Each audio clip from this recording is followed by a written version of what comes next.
Ay mga lalabs, nag-start ang spring sa Canada noong April 2025. May mga itlog na at hindi natin nasisilip yan kasi nadadaanan lang natin ang nest ng ibon. Tapos hanggang ilang araw may nag-tweet, umiiyak na ibon. Yung sumunod na araw, may nahulog na 3 ibon sa baba ng punong kahoy. Nahulog sila sa nest nila. Kaya, ayan po ang nanay. Hindi niya maisip ang anak niya may balik sa pugad niya. Kaya napapapansin siya po na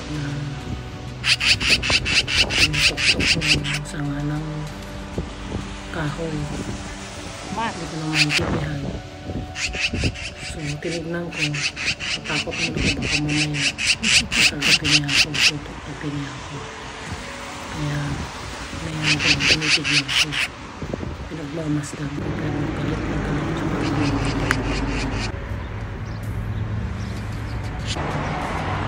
Ganun naman po sa isang another day na kita ko. Tuk-tuk-tuk-tuk niya. Tapos paglalapitan mo, lumalapit. Parang ikaw yung tutuk-tukin niya. Kaya pinagmamasdan ko lang pasilip lang ako sa nangangandang anak niya na ibon sa baba. Yan kasi na kasi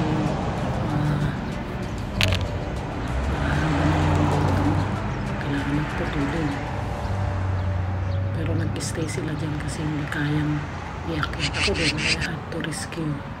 Pero hindi ko may akyat kasi bantay yung nanay.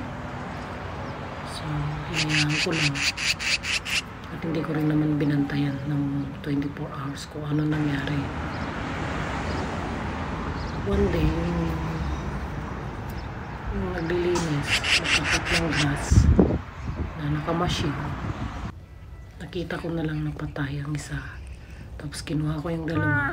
I take care of them. Lalaki na.